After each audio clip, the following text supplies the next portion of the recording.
Dinala tayo ng Panginoon niyan dito sa araw ng linggong ito, no, dahil may purpose ng Panginoon.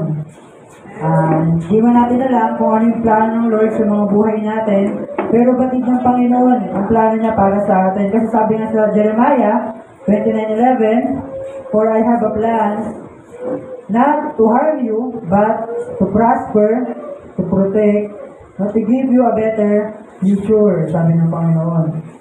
Ang pangako ng Panginoon sa atin ay palaging mabuti para sa atin. Na para sa ikabubuti natin, hindi para sa ikasasama at ikalalayo natin. Una po sa lahat, bago po tayo mag-start, tayo po'y manalangin muna. Hindi po tayo ng gabay, ang patnubay ng ating banal na spirito.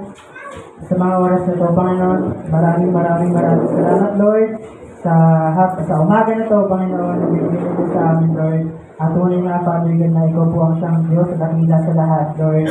Tunay nga, Panginoon God, na dapat bigyan ng papuri, ng pasasalamat, Panginoon. Wala po kaming may bibigay na kung ano man, kundi, Lord God, ang aming mga puso, ang aming mga pasasalamat, Panginoon, Lord God. Ang aming grateful heart, Father God, for the things, Lord God, for all the things that you have done to us, Panginoon. Lord God, we're so grateful, Father God, that you died on behalf, Father God, para sa amin, Panginoon. Maraming salamat. Hindi po kami ng gabay mo, ng wisdom and knowledge, and ng discernment, ng understanding, Lord, to grasp your word, Father God. Lord God, magamit namin yung word mo, Panginoon, sa ikalalago namin spiritual, para sa Christ-like namin, Panginoon, sa aming pamumuhay, Lord God. Hanggang sa tawagin mo kami kauwi sa iyo, Panginoon. Maraming salamat, Lord God. Panginoon, ng mga kasalanan na gawa namin, mga nag-isip na sabi, mga nagawa, Lord God, laban sa aming kapwa, sinasadya laban sa aming mga sarili, especially, Lord God, laban sa iyo, Panginoon. Patuloy patawarin mo, Father God. Yan po ilinisin mo, isanctify mo, i-purify mo, Panginoon. Lord God, wala po kami kaya mo ipagmaraan sa mga buhay namin kung ikaw lamang, Panginoon Jesus. Kaya, Lord God, sa iyo po namin isinasangguni lahat ng aming mga desires, ng aming mga panalangin, ng aming mga mithiin, Panginoon, na aming mismong buhay, Panginoon, Lord God, sinasangguni po namin sa iyo, Panginoon, Lord God. Ikaw na po, Lord God, ang maghahari sa mga buhay namin, Panginoon. Lord God, gabi nga din po ako, Panginoon, Lord, tago mo po ako sa iyong likuran. Ikaw po may luklok sa kalitaasan, Panginoon. Lord God, ibugahan niyo po ako sa pinakamababang lugar, Panginoon, Lord God, at wala pong ibang imahen makita sa akin kung ikaw lamang, Panginoon. Lord God, namnamin po namin ang iyong salita, Panginoon, at i-humble niyo po kami araw-araw, Lord God. Maraming salamat. Ingatan niyo po mga wala rito ngayon. Kung nasa man sila ngayon, samahan niyo po sila. Lord God, with all the glory, praise, and honor, in Jesus' mighty name we pray. Amen. Welcome, great to see you. Kayo po yung nagagalak, nakasama namin kayo muli. Hindi po yun yung topic natin, kayo po yung nagagalak, nakasama namin kayo muli, bagamat ang ilan sa atin ay wala. But we believe naman na ang Lord ay patuloy na ginagabayan yung mga wala nila, yung mga kapatid natin na wala rito ngayon. So, kung sino man ay mayroong mga Bible, yung mga notebook, at ballpen, atin pong i-take down, jot down yung mga nakikita natin sa screen ngayon. Para mamaya, namin natin, basta natin mamaya kung wala tayong, hindi natin nasubaybayan, yung iba mga nasabi kanina, ay ngayon, short testimony lang, mabilis lang po. This week lang po, since ako po yung preacher ngayon, ngayong week na to, talagang tinest po ako, talagang nasubok. Kasi po, ang dami pong nangyari, so wala Lunes, hanggang Friday, na Sabado. Ang dami pong nangyari, hanggang ngayon, may nangyari din. Pero, ang summarize ko naman, salamat sa Panginoon kasi ma-overcome ko, napagtagumpayan ko, naitawid ako ng Panginoon, na-deliver na ako sa mga bagay.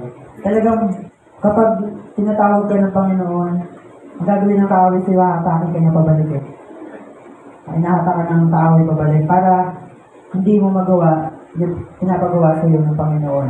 Pero salamat sa grace ng Lord, salamat sa love ng Lord. Talagang yun nag-sustain sa buhay ko, sa buhay ng family ko.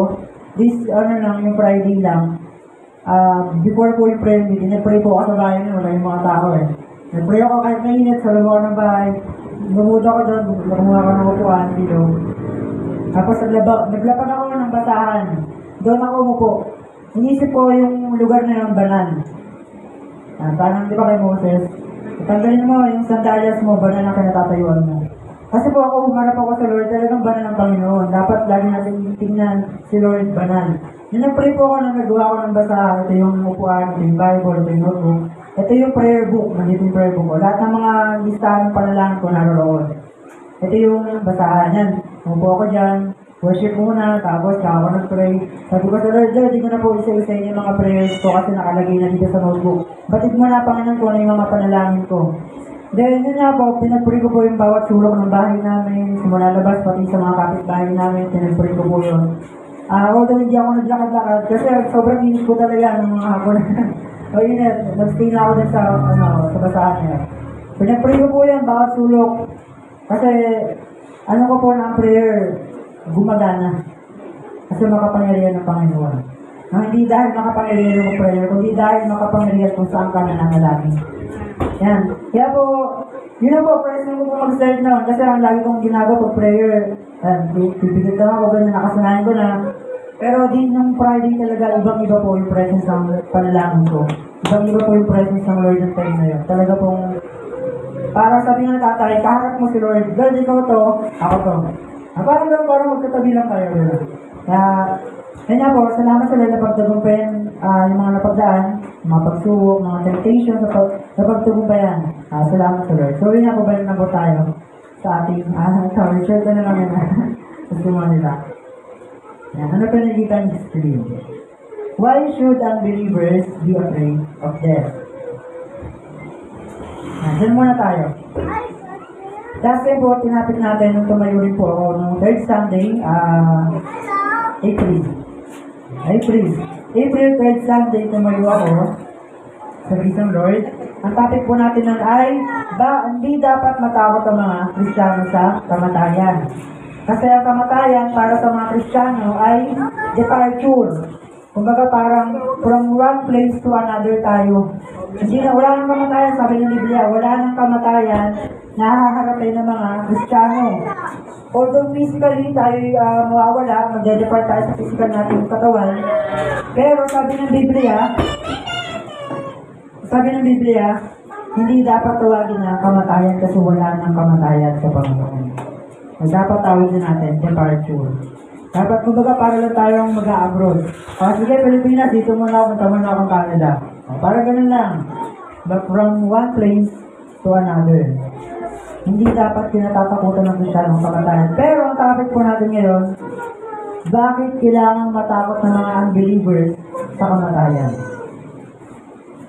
Bakit kailangan matakot ng mga unbelievers sa kamatayan? Sige po ate, next question. Hindi, yung tuloy na pala. Kasi karong may kasunod eh. Ayan.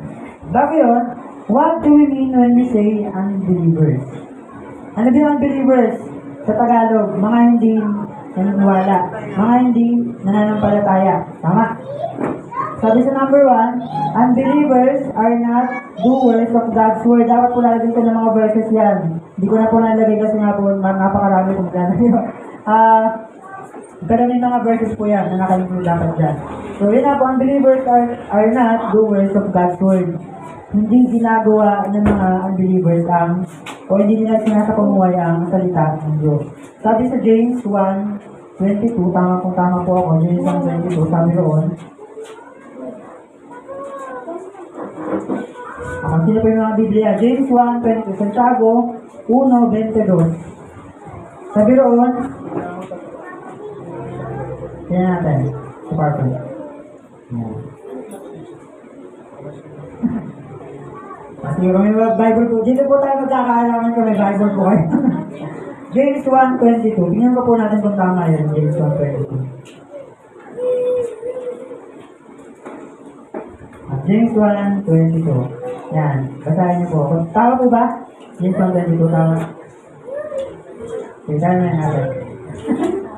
Papalit natin sa screen. Santiago 1:22. James, yan. Ang Tagalog ng James ay Santiago. Ayun. English na lang po atin, lalo po ng Tagalog. Yung version natin. 1:22 po.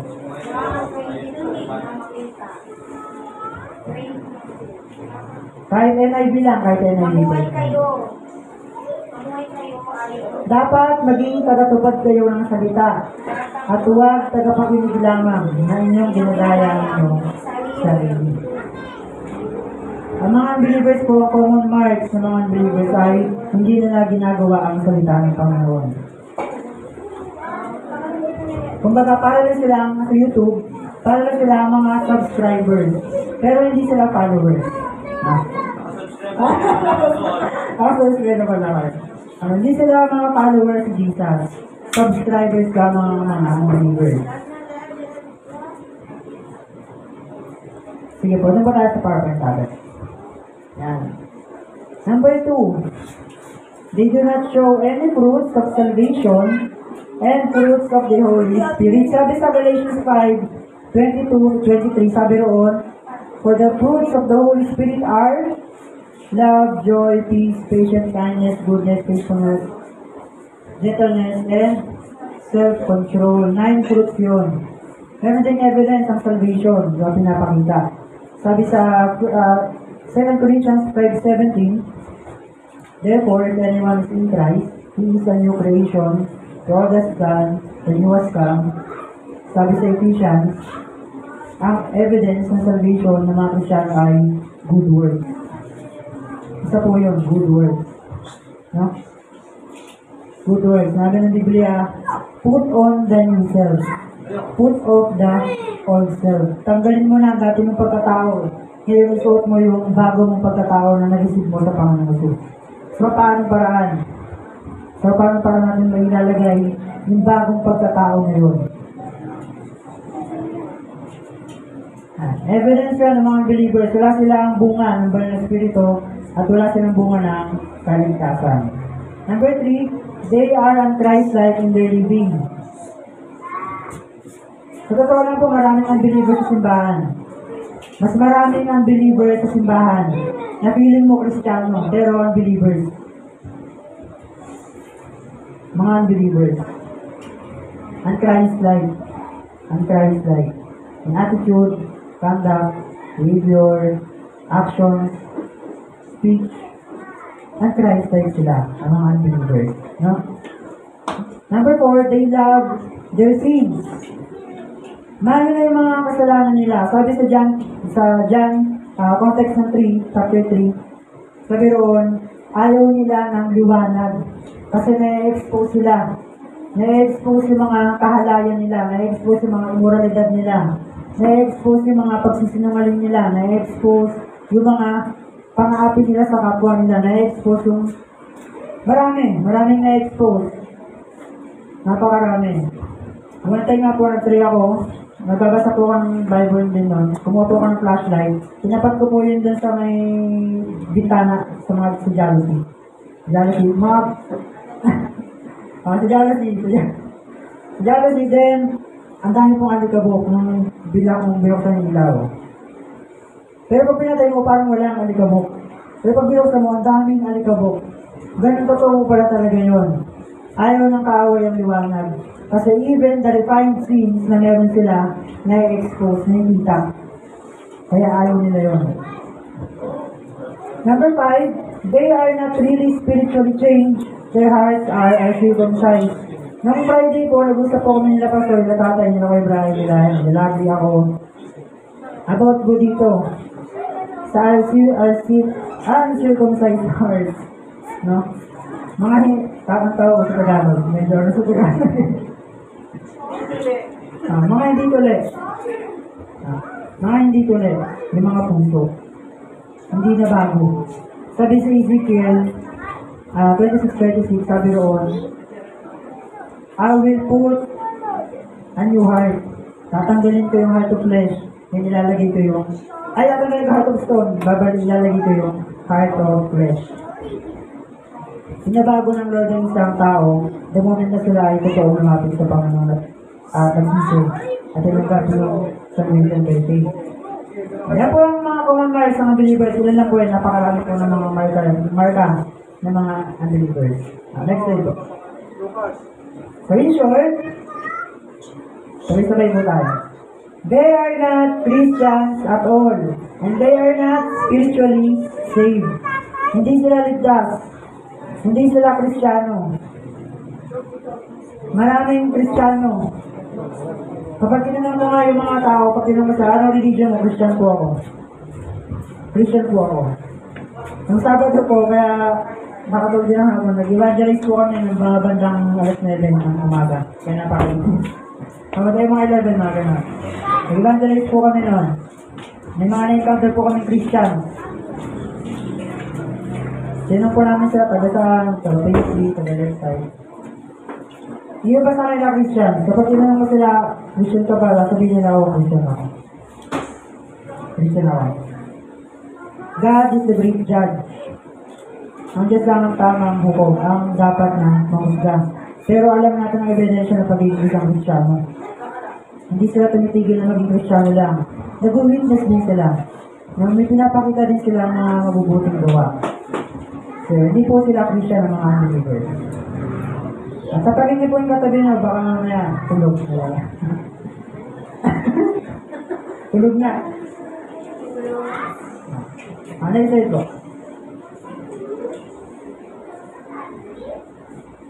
There are great differences. May malaking pinagkaiba sa mga believers sa believers. Naman tayo sa believers. Ang mga believers ay tinatawag na anak ng Diyos. They are part of the family of God. Sabi sa John 1:12. Tingnan po natin John 1:12 dapat. Tingnan po natin sa Biblia. Kahit NIV lang. Maging anak ng Diyos. John 1:12. Sige po, tingnan po natin. Sige po yung nakahanap natin. Hindi po basahin sa mga Biblia na nahawak nyo ngayon. Bahay na lahat ng tumangga, pati kung pagkaya sa kanya, ibigyan niya ng kapatang maging mga anak. Ang lalim, no? Pwede nga nga English na. Ngayon Tagalog eh. NIV tayo, NIV. Magabaw yun. Ayan, again, ito pa. Sige, okay na. But as many as received him, to them he gave the right to become children of God, to them that believe on his name. Those who believe are Christians. They are children of God because of Jesus Christ. Ang access lang para maging anak ka ng Diyos ay paano ito. Hindi po yung religion mo. Hindi po yung pagiging yung family mo Christian. Hindi po yung totoo. Hindi po, wala po sa dugo yung pagiging isang Kristiyano. Hindi po yung genes. O hindi po yung nai-inherit na, ay, Christianary ko, Christian din ako. Hindi po yung gano'n. Ang pagiging isang Kristiyano po ay individual. Individual pong pagiging isang Kristiyano sa pamamagitan ng pananampalataya natin sa ating Panginoong Jesucristo. So, yun po yung mark ng isang believer. They are children of God. Tandaan po natin yun. Tayo po yung anak ng Diyos. Sino ba ang mga anak ng Diyos dito? Amen. Para iba, dude, anak ba ako ng Diyos? Dapat bigyan natin ang plan ng Diyos kung tayo totoong sumampalataya sa Panginoon. Kung tayo totoong sumampalataya. Sige, balik po tayo sa PowerPoint.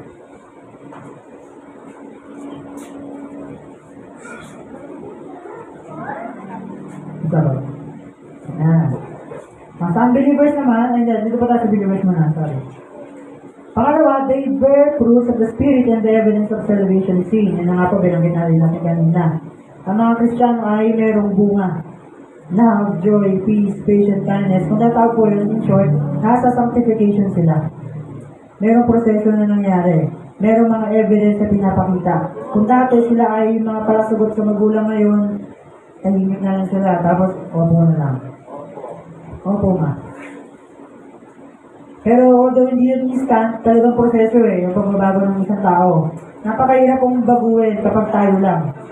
Pero kapag ang Diyos na nagbabago sa atin, napaka-posible. Kasi hindi na ginagamit ng human power, kundi ginagamit niya yung supernatural power na meron siya sa mga buhay natin.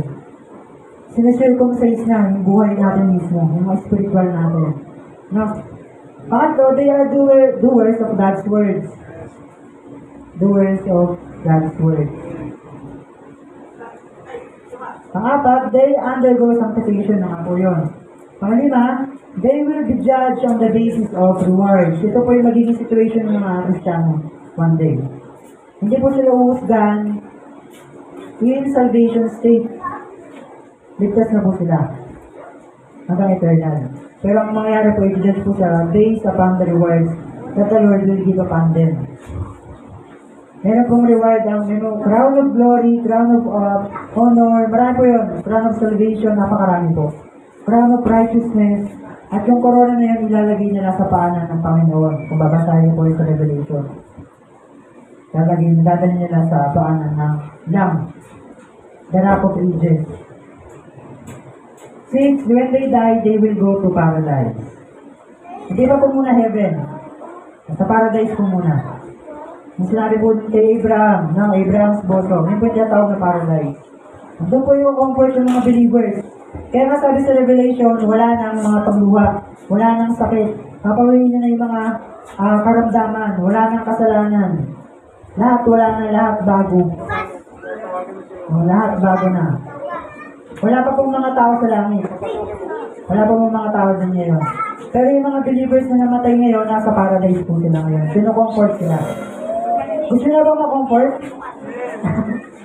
Gusto niyo ba ma-comfort? Ang dami ko mong pangarap, siya. Pero kapag kung sa bahay ng Lord, ang dami kong problema. Ngayon, tinatanong ka, gusto mo naman ko i-comfort ng Lord. Lord, wag po muna, ang dami ko pang mga pangarap. Pero sabi niya, hindi natin alam ang araw o oras ng ating pag-ibig sa Panginoon. Kaya dapat, as long as we live for the Lord. No, we live for the Lord palagi. Dito naman tayo sa side ng believers. Ito yung estado nila sa mata ng Panginoon. They are under God's condemnation. Huhusgahan sila ng Panginoon. Dahil hindi nila sa pagsagot sa gospel, hindi nila pagtanggap sa good news. No? Husgahan, hindi po ito reward. Punishment naman po ito. Punishment naman. Pangalawa, when they die, they will go to hell. So, hindi sila natawag ng iba. Dalawa pong compartment ng show. Una, paradise. Pangalawa, ang Hades or hell. Ang dahil sa medyo magkasingko rin magkano yan. Yan is synonymous. No? Pangatlo, they will face God's judgment on the great white throne. On the great white throne, lahat, maliit, mayaman, mahina, malakas, payat, mataba. May titulo wala, may mga degree wala, puhusgahan sila ng Panginoon. Ito po ay sa mga unbelievers, nangyayari. But the Bible says that they are in enmity with God. Kalaban sila ng Panginoon. Kalaban sila ng Panginoon. Hindi sila anak ng Diyos. Hindi po lahat ng tao ay anak ng Diyos. Ang tamang tawagin dapat sa kanila na anak ng Diyos ay yung mga talagang sumampalataya sa Panginoon. Pero hindi po lahat ay anak ng Diyos. Hindi po lahat. Number 5, God is not pleased with them. Pinaayawan sila ng Lord. Kasi namumuhay sila sa sins. Kahit gumawa sila ng mabubuting bagay, hindi yun yung basis para matanggap sila ng Panginoon. Hindi po yun yung basis. Kailangan i-humble nila yung mga sarili nila sa harapan ng Panginoon. Number 6, they do not have salvation. Wala po silang kaligtasan. Okay lang, next slide po.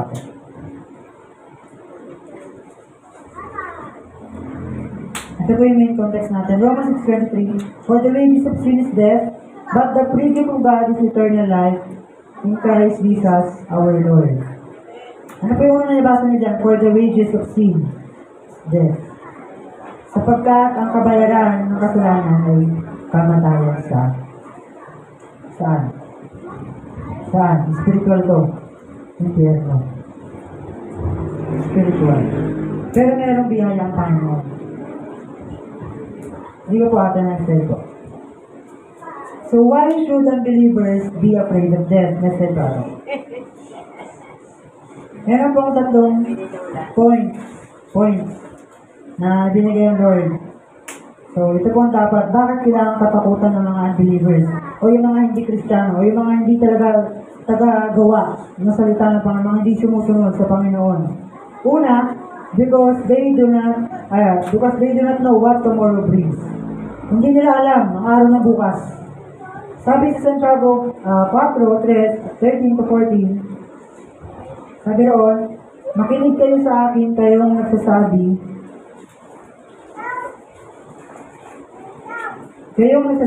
ngayon o bukas ay pupunta kami sa ganito, at ganoong bayan, isang taon kami mananatili roon. Mangangalakal kami at kikita ng malaki. Hindi nga ninyo alam kung anong mangyayari sa inyo sa araw ng bukas. Ang buhay ninyo ay parang usok lamang, sandaling lumilitaw at agad na nawawala. Sandaling lumilitaw at agad na nawawala. The glory here on earth is just temporary. Napakaikli ng glory dito sa mundo. Napakaikli ng pagiging sikat na tao kapag sumikat ka.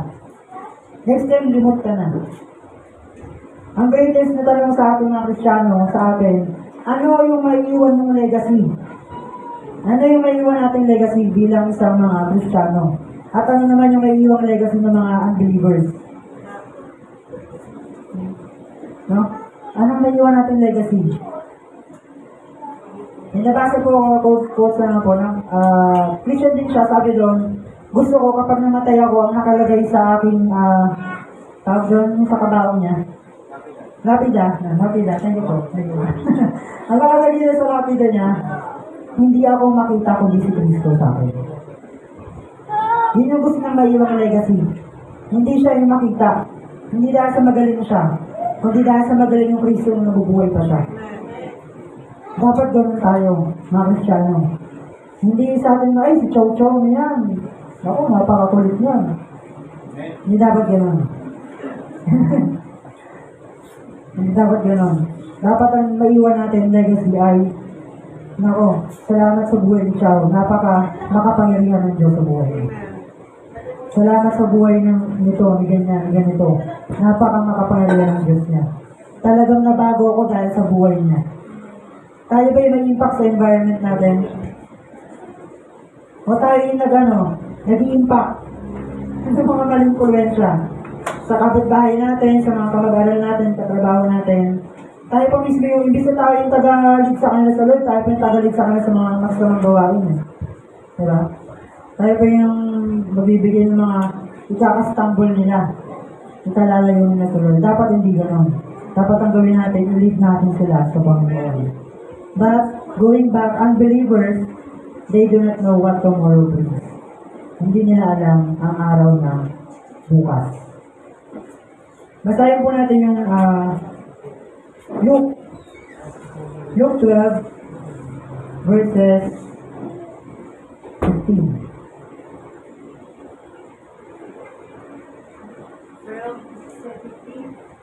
Ay, Luke 16 po pala, sorry. Luke 16, 19-31. Nala po yun.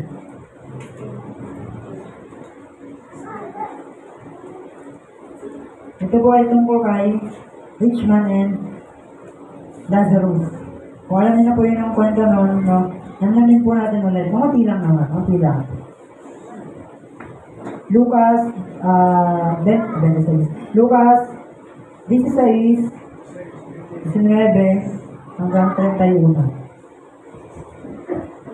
Now there was a certain rich man, and he was clothed in purple and fine linen, wearing sandals every day. Sa NIV ate. NIV.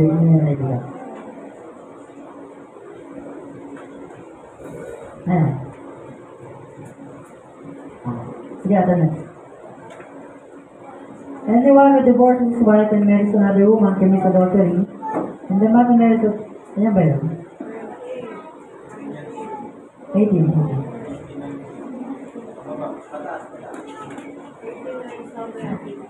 At his gate was a lady beggar named Lazarus, covered with sores. Ano ba yung sores? Ano ba yun? Sa English. Ay, sa Tagalog. Keto, tama ba? Ha? Yati. Napigsa-pigsa.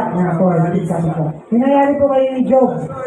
No, yung binigay kay Job, yan, masugat-sugat, pigsa. Hindi ba natawag din, mamaso daw, mamaso, mga ano. Talaga nakakahawa sa balat. Mga galis-aso, yun yung kung tawagin, galis-aso. 21 to. And going to eat what fell from the rich man's table. Si Lazarus hindi siya nakatikim ng kung ano man. Sabihin natin hindi siya nakatikim ng adobo. Tapos si rich man, kung ano-ano yung natitikman. Adobo, menudo, lechado, kapilada. Ang dami. Ang dami. Pakbe, carbonara. Lugutawin ko po kayo. Ang dahil kong pinakain ng rich man, pero si Lazarus ni isang gadete yung nasain, nung nakanin, wala siyang matikman. Ngayon po nangyayari yun sa ibang mga lugar. Nag-iigib pa po sila ng mineral water pupunta sa kabilang isla para na makainom ng... Nanood po ako na Jessica Soho nun. Nanood po ako. Talaga pong helpful din talaga. Ako po mga ganyan. Nakita niya po talaga yung situation nila. Sabi ko, mas mahirap pa pala sa amin, Lord. Sabi ko, Lord, thank you, Lord. Kala ko kami yung pinakamahirap sa mundo. Mas mahirap pa pala. Minsan nga, kung sino pa yung kumakayod sa labas, yung talagang hard work, sila pa yung napakaliit na kinikita eh. Tapos yung mga nasa airport, sila pa yung malaki yung kita. Hindi mo alam kung tama ba yung pinapasagawa ng mga government natin o ng mga authority natin. Nakakalungkot lang sa side ng mga mahirap, diba? Sabi nga sa Proverbs, for righteousness exalts a nation, but sin disgrace the people. Sin disgrace the people. Kasalanan ng ugat ng mga panglalamang, pagsisinungaling, mga pagdaganto sa kung kanino-kanino, kasalanan po yun. Yung bunga yan ng kasalanan. Dahil makasalanan tayo. Sige po ate, yan. Even the dogs came and licked his sword. Sakit po na, no? Siguro may rabies na siya. So, dinidilaan yung ano niya. Sugat-sugat niya. The time came when the beggar died, and the angels carried him to Abraham's side or towered on Abraham's bosom. The rich man also died and was buried. In Hades, where he was tormented, he looked up and saw Abraham far away with Lazarus by his side. Dito po muna tayo. Nakita ni rich man si Lazarus nasa paradise. Kung dati si rich man yung nasa parang paradise, ngayon si Lazarus yung nasa mismong paradise. Ang sino yung gusto nasa parang paradise lang? Hindi nasa paradise talaga. Wala naman siguro sa atin. Kasi ang dami sa atin gusto na, Lord, gusto ko ganito, ganyan. Lord, napakahirap namin. Although hindi naman tinatanggi ng Lord na blessing yung mga material blessings, pero ang plano ng Lord sa'yo, masigit pa doon. Masyado natin nililimitahan ng Panginoon dahil lang sa material. Hindi natin nakikita yung mga makalangit na bagay. Mas mayaman tayo. Mas mayaman tayo sa mga mayayaman ngayon. Wala tayong mga kotse, mas mayaman tayo sa mga may mga kotse. Wala tayong motor, wala tayong pero mas mayaman tayo sa kanila. Mas mayaman tayo kung dahil si Kila Buildings. Kaso hindi natin nakikita at bakit? Kasi masyado tayo nakatuon sa mga material blessings. Material blessings. Nakita ni rich man si Lazarus. Ngayon sa 24. 24. Ay. Sa So we called to him, Father Abraham, have pity, maawa ka sa akin. Sabi mo naman kay Lazarus na ipadala siya. Send Lazarus to dip the tip of his finger in the water and cool my tongue. Ipatak lang sa akin. Ipatak lang sa akin. Kita mo yun, no? Nung nasa Hades ka, napakahirap po pala. Parang treasure na sa'yo yung mismong patak lang ng tubig. Sabi nga, kasayin-sayin pa tayo ng tubig eh. Tapos medyo init. Mainit na situation natin ngayon. Napaka-iba na po yung init ngayon. Iba-iba na po yung init ngayon. Nakakapasok, sabi nga every time na bunabiyahe siya, sabi niya kapag wala siyang mask, Ang sakit daw ng hangin eh. Para na mamaso eh. Para siya sinasahin, gano'n daw pagbukas na sinahin. Gano'n na gano'n. Yung hangin niya yun. Kahapon niya po, nasa labas kami, gano'n na gano'n yung hangin. Buti na po, may dala po akong payong. Nilapag ko po dun sa tapat ko, sa harapan ko. Gumagano po yung, pero init pa rin po talaga. Naangat, di ko parang gusto ko sana. Sabi ko sa Lord, magpapahangin na naman ako. Pero bakit gano'n yung hangin, niluluto pa rin ako. Niluluto ko rin dahil ng hangin, di ba? Napakainit po, iba na po yung init ngayon. Para ka po nalagnatay, nasisinatay, na hindi mo alam. Nasakit ng ulo mo. Ako pa po, bata pa lang. Kaya ba't mo pa kaya sa mga senior na, sa mga... Bata pa kami. Bata pa tayo, no? Bata pa tayo lahat, no? So yun nga, because I am in agony in despair. Nahihirapan siya, sobrang init. Napapaso siya sa init. Kaya kailangan niya ng tubig. Next slide po ata, 25. But Abraham replied, Son, remember that in your lifetime you received your good things. Hinamnam mo yung mga mabubuting bagay na nasa mundo nung nabubuhay ka pa. While Lazarus, habang si Lazarus ay hindi man lang nakareceive ng mga mabubuting bagay, lahat bad things. Lahat pang mga beggar lang talaga. Diba? Wala siya mismong gatiting na kanin sa bibig niya. Pero ikaw, rich man, nakakain ka ng kumalawan mo. Nakakatulog ka sa higaan ng masarap. Pero si Lazarus wala siyang pinagtutulugan, wala siyang pinakain ng masarap. Pinaalala sa akin ni Abraham yun. But now, he is comforted here you are in agony. Ngayon, siya ay kinocomfort na. Nasa paradise na siya. Ikaw ngayon, naghihirap. Next slide po ako. Mag-isa lang ba? And besides all this, between us and you, a great chasm has been set in place so that those who want to go from here to you cannot. There can anyone cross over there to us. Meron po palang malaking pagitan. O great chasm kung tawagin. May malaking pagitan na hindi pwedeng tawirin. Na hindi talaga matatawid. Kahit mag-skateboard ka pa niyan, magpadulas ka pa niyan sa kung ano-ano. Mag-elevator ka pa, hindi mo matatawid. From paradise to Hades. Hindi po natin pwedeng tawirin yun. Pero nakapagtaka, nakita ni Richman.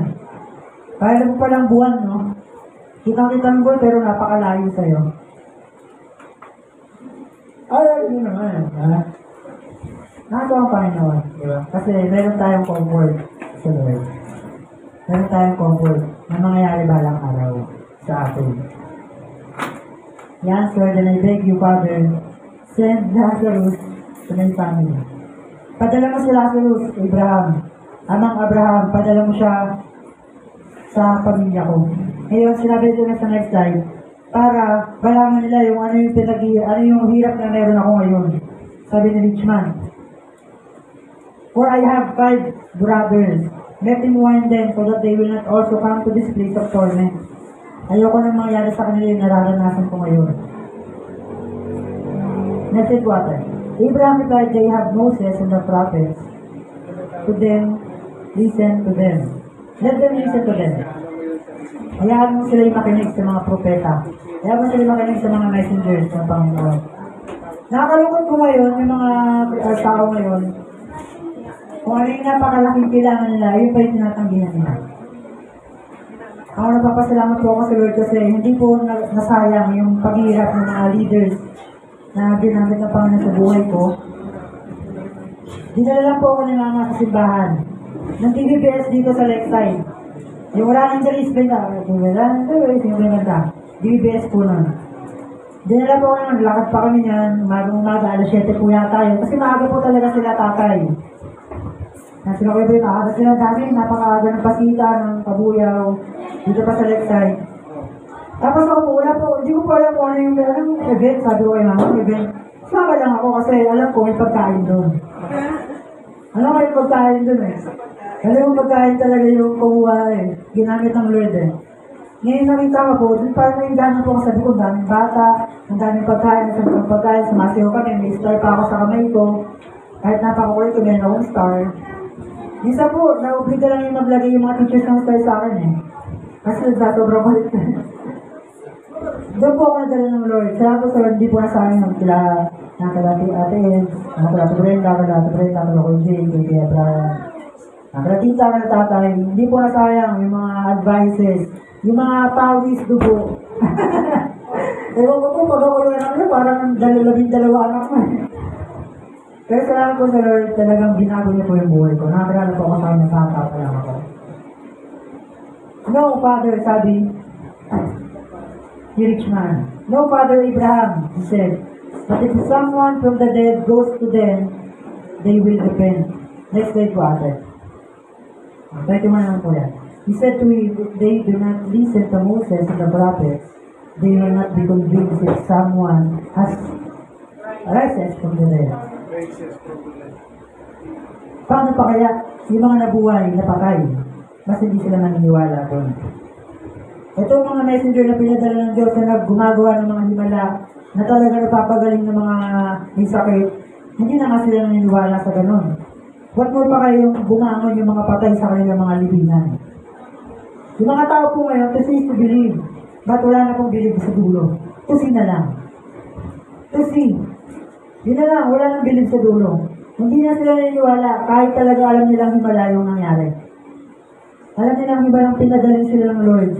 Tapos after yung pinagaling na sila ng Lord, wala na sila kapangma. Ito ang mga unbelievers ay dapat na matakot sa kamatayan. Bakit? Kasi hindi nila alam yung araw ng bukas. Next step po. Letter B. You are a sinner standing in condemnation.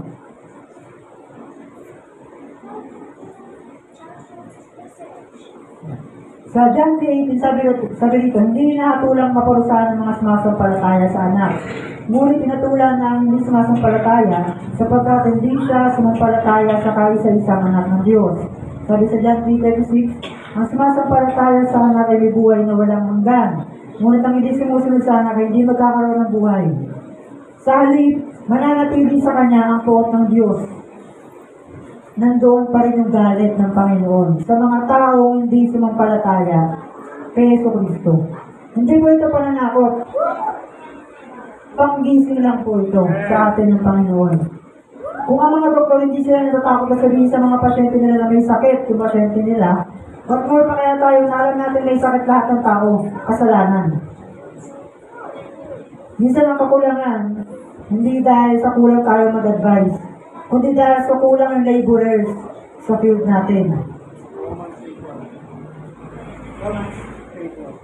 8:1. Romans 8:1. Tingnan po natin. No more condemnation to those Christ. Christ Jesus. There is now no condemnation for those who are in Christ Jesus. Amen. Sino yung mga who are in Christ? Amen. Those are believers. But sino yung outside? Sila yung mga unbelievers. Wala nang condemnation na mangyayari sa mga anak ng Diyos, sa mga believers. Wala nang kaparusahan. Pero meron pa rin kaparusahan. Yung kaparusahan nasa mga unbelievers pa din. Kasi hindi sila sumampalataya sa Lord. Pero the moment that they accept the gift of good news, wala nang condemnation. Wala nang condemnation. Tayo po ba naniniwala na wala nang condemnation sa Panginoon? Tayo mga believers.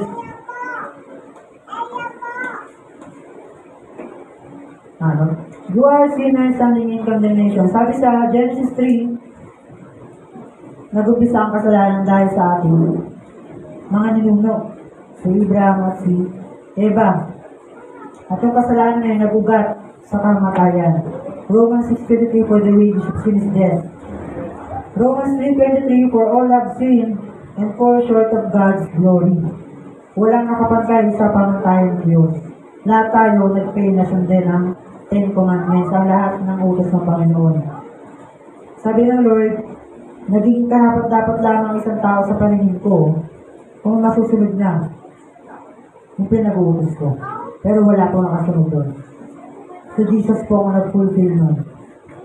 Nung dumating siya dito sa mundo, namatay siya sa krus ng Kalbaryo. 1,000 years ago. Ito si po.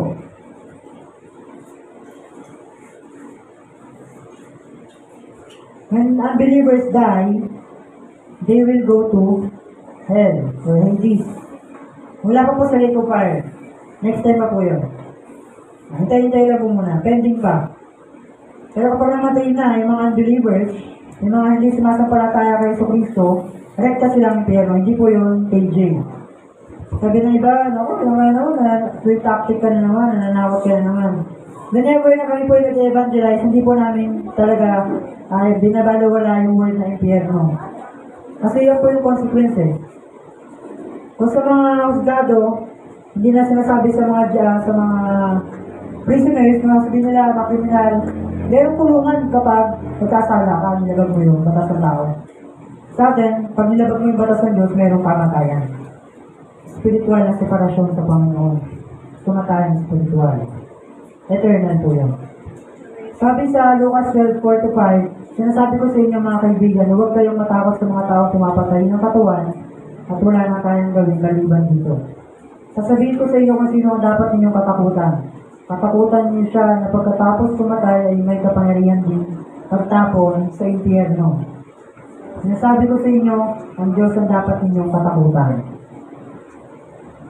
Diyos ang ating dapat katakutan. Sabi sa Hebrews, it is a fearful thing to fall in the hands of the living God. Nakakatakot na malaglag sa kamay ng Panginoon. Nakakatakot po. Kapag namatay po tayo, wala nang grace. Wala na pong repentance. Wala na pong mercy. Wala nang forgiveness. Kapag tayo po namatay na hindi believer, rekta na po tayo. Okay. Hindi po yung ba na ako, dahil mahal tayo ng Panginoon, pinapalalahanan niya tayo ng outcomes kapag hindi natin ginawa yung bagay nito. Ang magulang, ganun din ang ginagawa sa anak nila. Huwag mo hawakan yung, kuwali, mainit yan, may matika, kumukulo.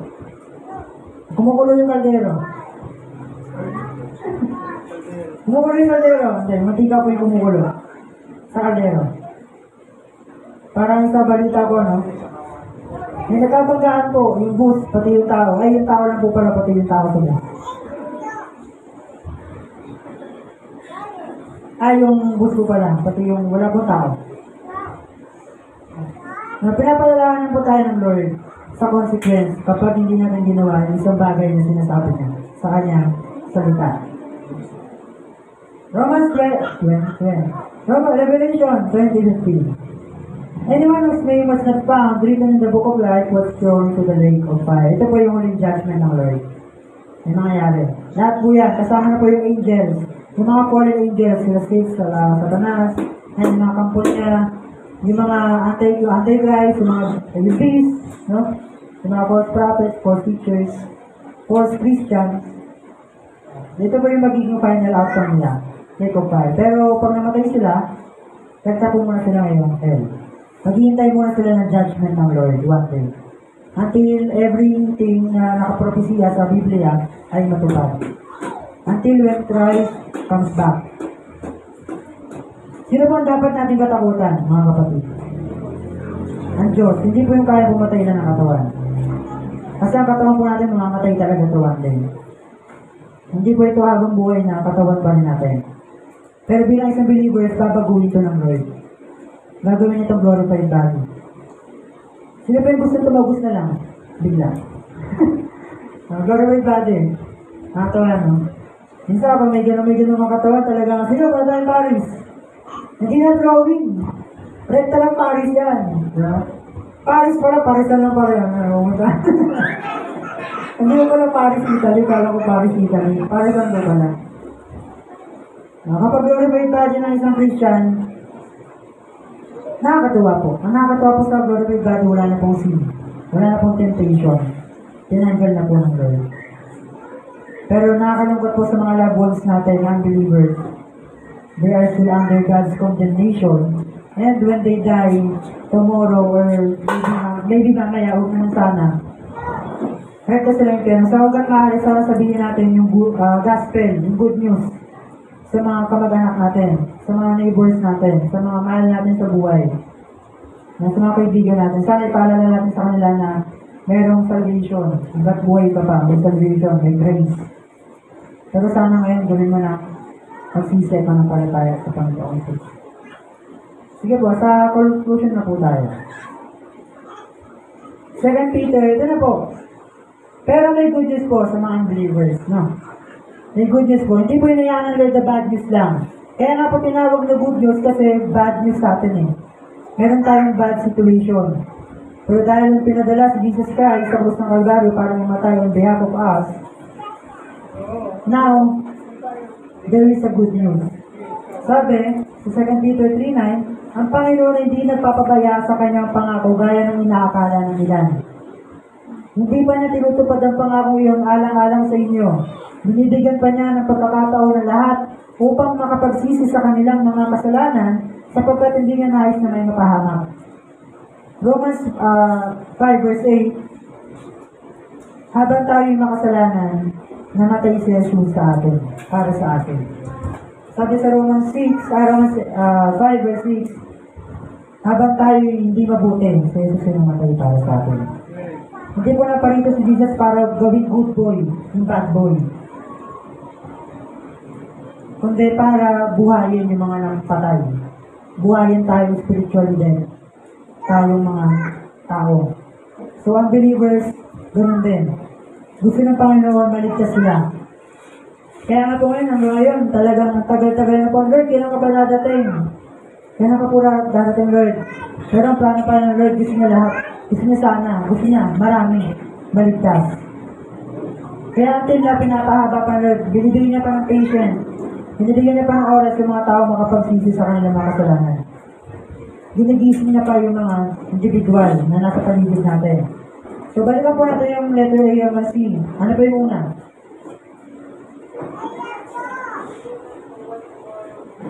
You do not know what tomorrow brings.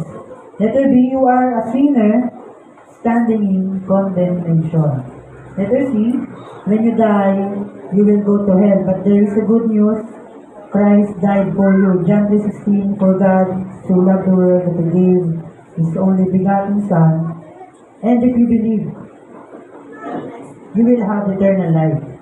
And now, you are now no condemnation. Wala kang condemnation na harapin sa Panginoon. Wala nang kaparusahan. Parang po natin ang Lord na kapatid.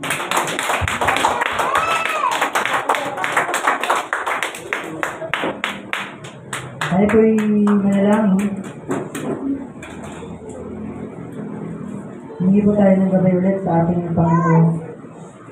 Magamit natin yung mensahe ngayon ng Lord, not based upon sa knowledge natin, sa wisdom natin, but based sa kagandahang loob ng ating Panginoon. Lord, we believe, Lord God, na yung pag-ibig mo, Lord God, ay talagang may merong satisfaction, Panginoon. We believe, Father God, na talagang yung grace mo, Father God, boundless, Panginoon. Lord God, limitless, Panginoon, Lord. Maraming salamat, Father God. Lord God, yung mga loved ones namin kung kanina, Lord God, ay hindi ligtas ngayon. Lord God, yan po ay humingi, Father God, ng kapatawaran sa mga kasalanan namin, Lord God. At Lord God, yan po ay nananampalataya sa iyong anak na si Jesucristo na namatay sa krus para sa aking kasalanan. Lord God, tinatanggap ko po, Panginoon, yung kaligtasan. Lord God, maraming salamat sa pangako mo, Panginoon, Lord God, na ako po'y tinawag mo iyong anak, kaya po sinabi din sa kanta, Panginoon, tinawag mo kami iyong anak, Father God, dahil sa iyong anak na si Jesucristo, Panginoon. Maraming salamat, Lord. Kaya, Lord God, we also pray, Father God, for the salvation, Lord God, na aming family, Lord God, na aming mga loved ones, Father God, na aming neighbors, Lord, na aming mga kapatid, Panginoon, whether relatives naman, Father God, whether sa mismong main family namin, Lord. Lord God, yung mga believers, Lord God, na pamilya namin, Lord God, sila po ay i-convert mo, Lord God. Circumcise mo yung mga heart nila, Panginoon. Iligtas mo sila spiritual, Father God. Wala na pong ibang magandang regalo, Father God, kundi, Lord God, ang regalo mo, Lord God, na walang hanggang kaligtasan, Panginoon. Na nagmumula lamang sa iyo, Panginoon sa Kristo. Maraming salamat, Lord. Ano mang ginagawa ng kaaway sa pangalan ng Panginoon Jesus, Lord. Makapangyarihan ng Diyos, Panginoon Jesus. At wala po siyang kapangyarihan, Panginoon. Para hadlangan, Lord, ang good news, Panginoon. talaga sa kus pa lang ang tagumpay ka na, Panginoon. Maraming salamat, Lord. With all the glory and praises and honor in Jesus' mighty name we pray. Everybody say, Amen.